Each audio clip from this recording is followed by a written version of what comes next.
In part 3 of Before the Cock Crows, we outlined the purpose and intentions of our mission. Michael Clark also gave a personal address to all the inmates and Trojan Warriors that was translated into dialogue, so there would be no misunderstanding as to our work and intentions. So, back to our mission, October 2002. We outlined the programme of our mission in the prison on the 15th of October, with the giving of their books, informing them that over 60 VIPs had been invited to come to the presentation of their books, Trojan Warriors. An A5 paperback containing all their testimonies in 365 pages with 66 life-giving testimonies. We realised we'd missed out 2 testimonies, and so in order not to disappoint the writers, we decided to reprint a supplement which now includes them.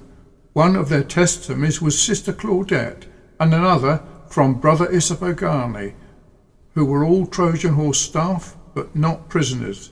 I call them outmates. Here's a list of the inmates that attended our meeting. Our objectives were very clear, and the following 47 men of NBPTI listened to the address, starting with Andy Dolan, Red Dizon, Gary Sells. Well, you can read the list. There are in fact so many. There were 22 men also on death row.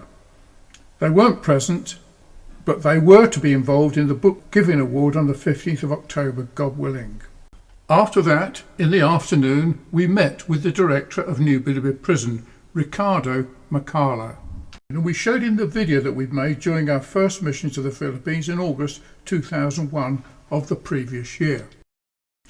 It was the next Saturday, the 5th of October, that we went with Sister Neola, Raymond and Pollock, including Robert Lizardo, who accompanied us both on these occasions, to the medium compound and spoke to the prisoners gathered. We met an inmate who wished to see Shay Cullen, and he suggested we invite medium inmates to the October the 15th meeting.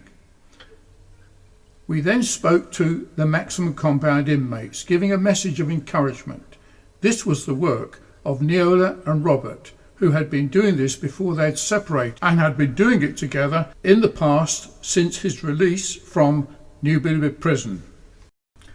That evening of the 5th of October, I stayed late in maximum compound with Michael.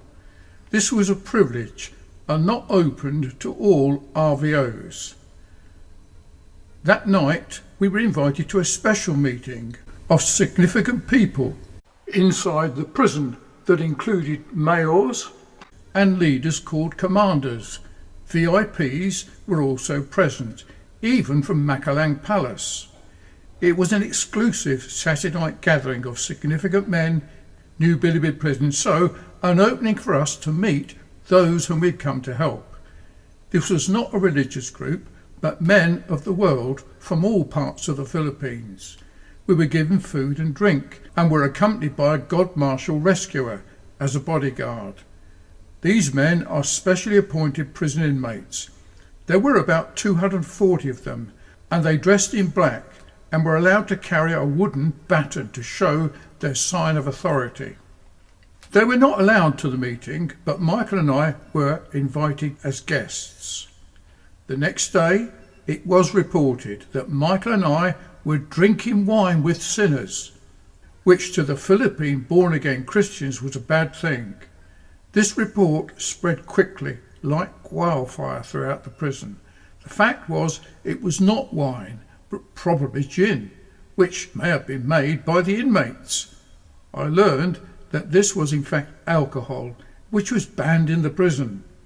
I've since learned that the inmates manufacture their own alcohol in order not to be daunted by a rule that they don't respect. This drink was called tuba.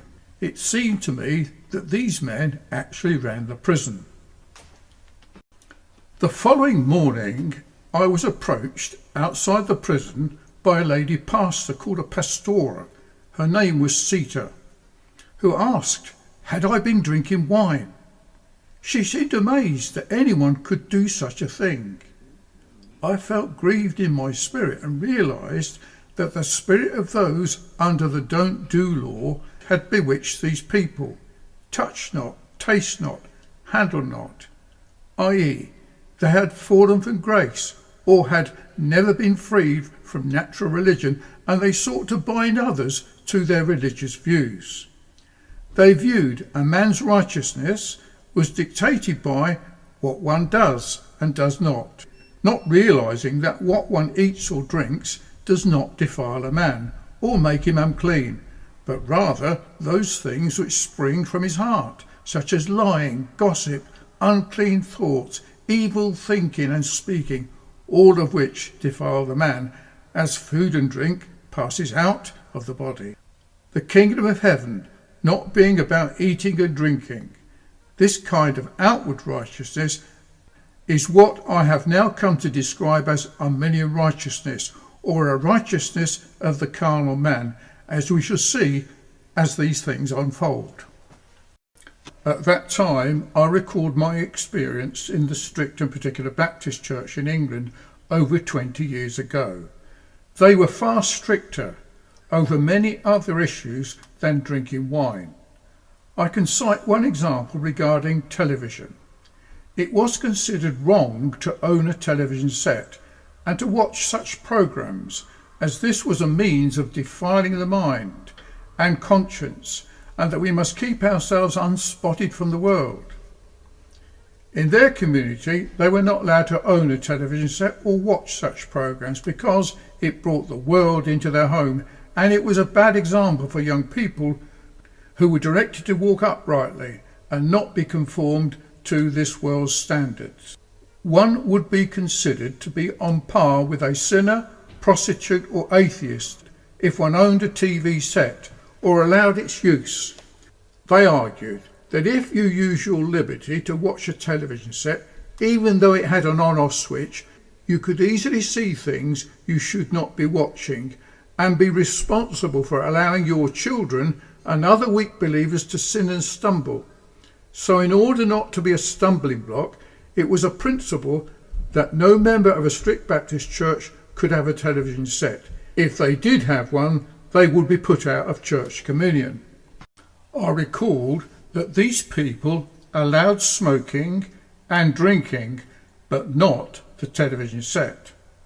As a result of this, I have now decided to publish my third book that is entitled Touch Not, Taste Not, or The Beaten Crisis 1984, in which I describe in detail my secession from the strict and particular Baptist Church situated in Buckinghamshire, England. This I wrote in 1984 and had a limited circulation. It has now been republished in a third edition entitled Let Christian Men Be Men. I now recall that it was exactly 14 years to the day after my call by grace and conversion to Christ on the 16th of January 1970 that our church, the first and only church I had joined, had become a gospel standard listed church where these kind of rules were applied. Our Beaten Strict and Particular Baptist Church became a gospel standard cause on the 16th of January 1984. In retrospect, I now believe this has happened to me so that I might be moved to correctly teach the difference between a natural man's righteousness, works of the flesh, Christian righteousness, and justification by the imputation of Christ's righteousness.